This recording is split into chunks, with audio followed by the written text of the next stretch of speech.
Norfolk Southern has been installing continuous welded rail for more than 30 years, and now we have over 15,000 track miles of it throughout our system. Continuous welded rail has eliminated many traditional railroad maintenance problems, but it has also presented new challenges in the areas of rail installation, maintenance, and transportation. Continuous welded rail is manufactured at Norfolk Southern's Rail Welding and Fabrication Plant in Atlanta, Georgia. Here, rails up to 80 feet in length are flash butt welded into 1,440-foot strands. These strands, or rails, are loaded into trains of specially equipped flat cars, which are used to transport the rail to the field for installation. While continuous welded rail will generally last longer than jointed rail, it will not last forever. Factors which influence the need to replace rail include accumulated tonnage, curvature, grade, and rail defect history. When rail is no longer suitable for use on a heavy tonnage high-speed main line, it is transported back to the rail welding and fabrication plant for reprocessing. Often this rail will provide many additional years of service in a branch line, siding, or yard track. Rail is transported in a train of permanently coupled flat cars equipped with racks to carry rail. There are two styles of trains with racks which hold either 48 strands and 6 layers of 8 rails each, or 54 strands and 6 layers of 9 rails each. In addition to the rail cars, a tie-down car is located in the middle of each rail train. The rails are fastened down on this car to prevent them from moving during transit. Every rail train is also equipped with a shelf car at each end of the train. These cars are used to position and support the rails while they are being loaded or in transit. Each rail train is also provided with either a gondola or a boxcar to act as a buffer to protect the locomotive and caboose should the rail shift during transportation.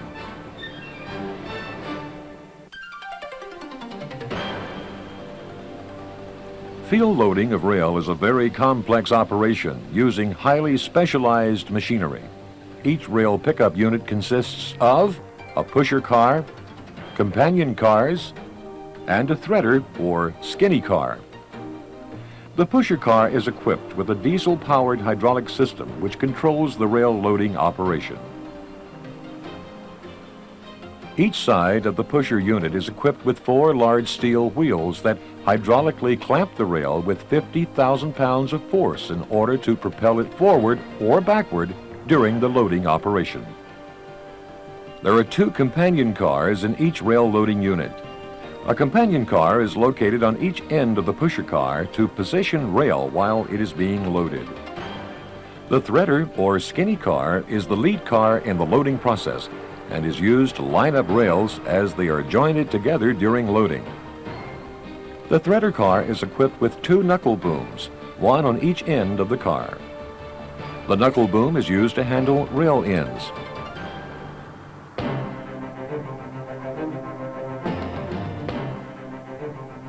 As with any other Norfolk Southern job, rail loading starts with safety.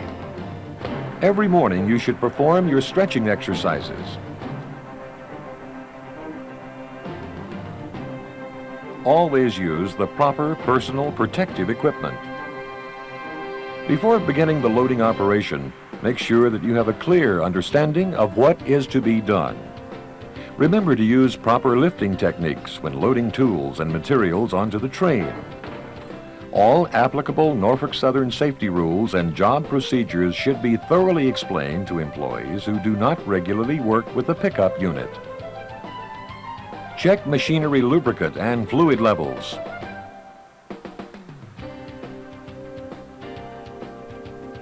See that machinery walkways are clear of tools, parts, or other tripping hazards. Make certain that all controls operate as intended. Never operate pickup machinery or any other machinery if safety guards are not in proper position. Never repair or clean rail pickup machinery while it is in motion, unless you must make adjustments which require the machinery to be running. Individual motors must be stopped and mechanical locking devices must be applied before adjusting or repairing the machinery. Control switches must be properly tagged before such work is performed. Hydraulic accumulators should be discharged before working on the rail wheel clamp system. Inspect all power hand tools and hoses before they are used. Whenever possible, power hand tools and hoses used with rail loading operations should be equipped with closed-type quick disconnect fittings and check whips. Inspect all oxygen torch fuel equipment before using it. Oxygen and fuel gas tanks must be stored and secured in an upright position. Make certain that each torch hose and regulator is equipped with an approved reverse flow check valve. All oxygen torch fuel gas hoses in service must be tested for leaks every 30 calendar days. And a tag which shows the date of the test and the name of the individual who performed the test must be attached to the regulator end of the hose. Only use a friction spark lighter or red-hot metal when lighting a torch. Before beginning work, make sure that all cranes and lifts are in proper working condition and all hydraulic controls operate as intended. All safety guards must be in place.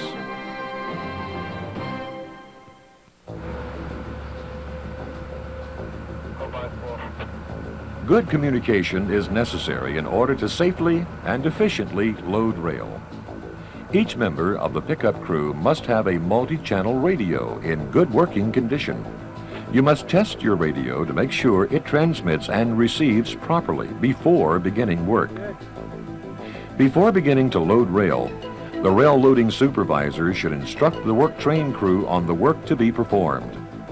The engineer should be instructed not to move the train unless notified to do so by the supervisor. The train air brake should be kept on in order to control slack action. Because good radio communication is essential to safely and efficiently load rail, a clear radio operating channel and proper radio procedures should be used at all times.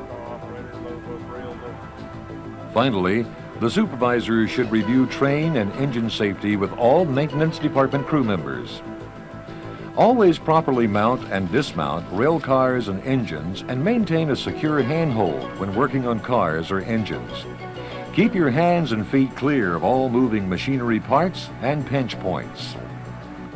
The loading operation begins with both winch lines being unwound from the pusher car. When using the winch, always check the winch drum and watch for cable tangles. The winch line located on the end of the pusher car closest to the rail train will have to be threaded through the pusher wheels. Always use a grab iron to pull the cable through the wheels. Never use your arm.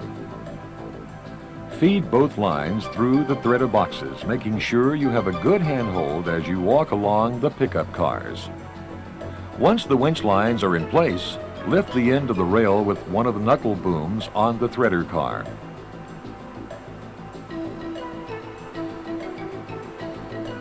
Next, attach a clevis to each rail and hook each winch line to the clevis. The winch line will pull the rail through the threader boxes to the pusher wheels.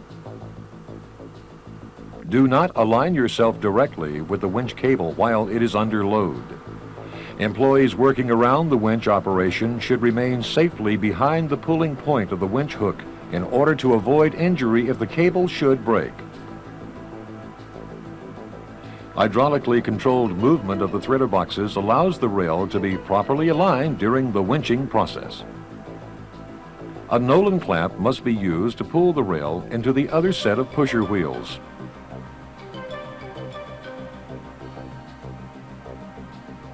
Adjust the threader boxes to the current rail height for proper rail control.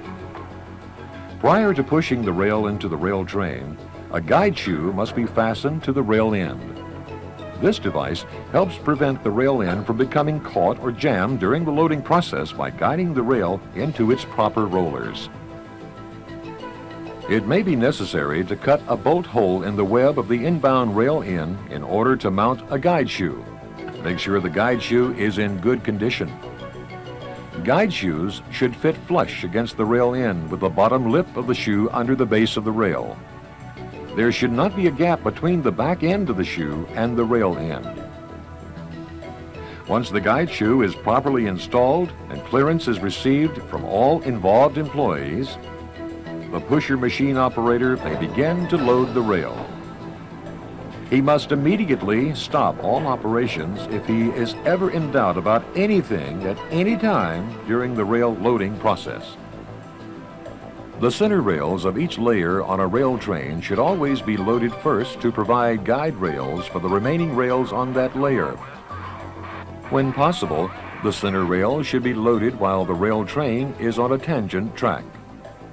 When loading trains N and W3, N and W4, and N and W6, the outer rail slot of the first 4 layers should be left vacant to provide a walkway for employees. The outside slots should then be loaded from the second layer up after the first 4 layers are full. The bottom outside layer of these 3 trains should always be left vacant to avoid damaging the handbrakes on the rail cars. One employee must always accompany each rail in as it is being pushed into the rail train. This employee is known as a rail walker or point man. His job is to make sure that there are no obstructions in front of the rail being loaded and that the guide shoe stays in place on the guide rail. Sometimes it will be necessary to use a pick handle or small bar to help guide the rail into its proper rollers. When this is necessary, the rail walker should be at least 3 feet away from the rollers. Employees walking rail should stay to the side of and at least 6 feet behind the rail end and rail shoe in order to avoid injury. Occasionally, it may be necessary to obtain additional help. Never leave a moving rail unattended. Never stand in front of a moving rail. Never step on a moving rail. Never ride on a moving rail. The rail walker must frequently communicate with the pusher car operator while a rail is being loaded. As the rail gets close to the end of the train, the rail walker must inform the pusher car operator of the distance remaining. He should stop the rail so that it extends a few feet past the shelf on the shelf car. At this point, he will remove the rail shoe and return to the other end of the rail train.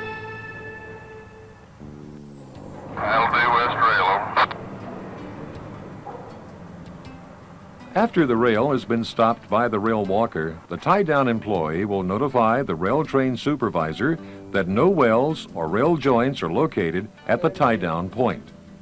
Always use a qualified employee to perform the tie-down process. Sometimes it may be necessary to move the rail slightly to accomplish this. The rail must not be moved until all employees have a clear understanding of what is to be done. When the rail is properly aligned, the tie-down employee will jack it up using the hydraulic Porter power jack provided with each rail train.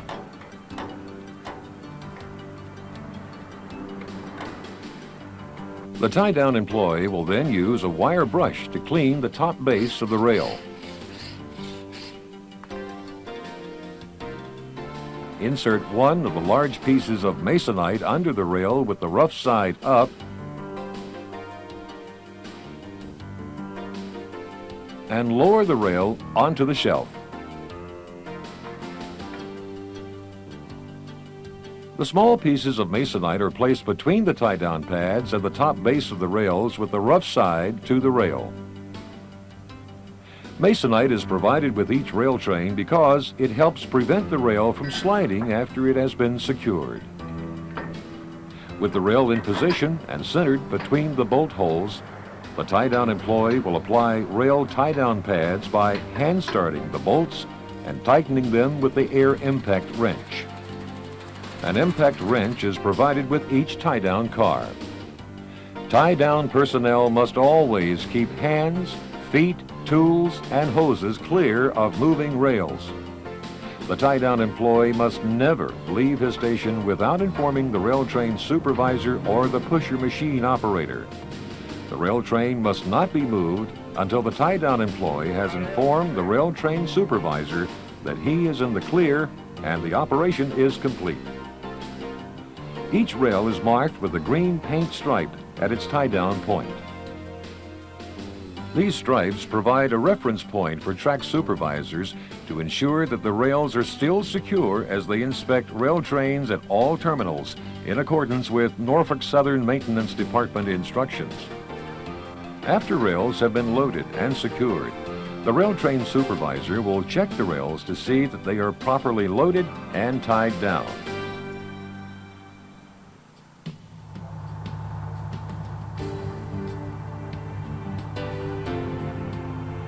Rail trains must often load released rail in strands longer than 1,440 feet. When this happens, the rail must be cut and the remaining section loaded into another slot on the rail train.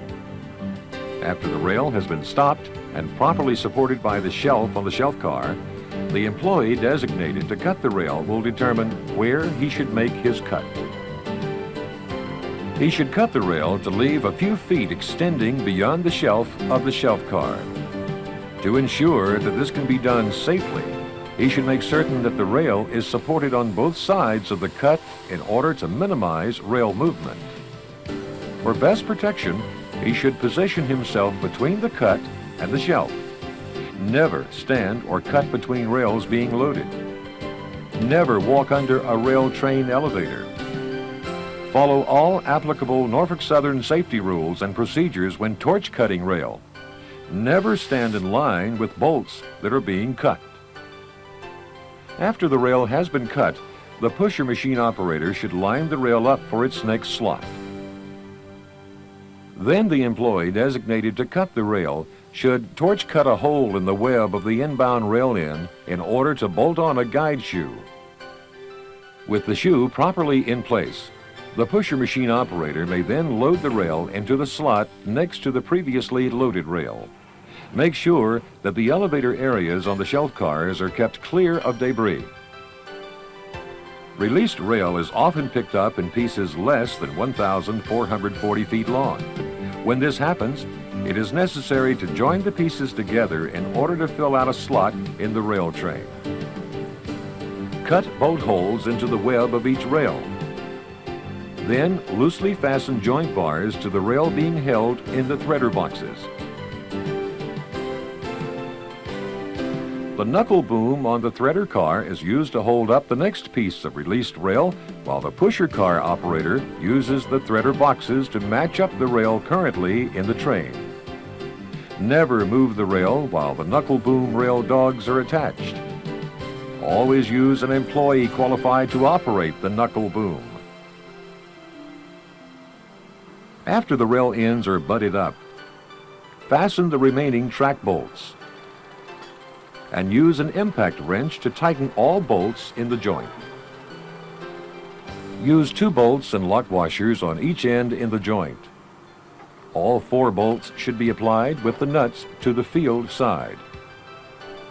Make sure bolts are tightened before unhooking the rail from the knuckle boom. Never get between the rail and the threader car after the rail is jointed. When the joining process is complete and everyone is in the clear, make sure the appropriate rail walker is ready. After receiving the all clear from the rail walker, the pusher car operator may move the rail into the rail train.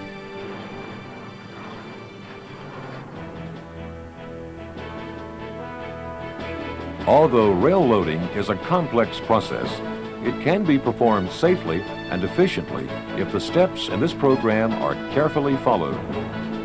In addition to items previously discussed, here are some other safety tips which should be observed. Always position 2 people on the end of the threader car to watch the rail as it is being loaded. Check for broken rail and remove any joint bars or anchors which were inadvertently left on the rail.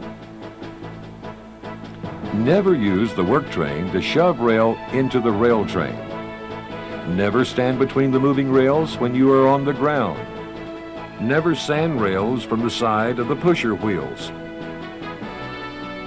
Remember, when loading released rail into rail trains, maintain good communications at all times. Always maintain proper position when walking rail. And always use handholds where provided when working around rail trains and rail loading equipment.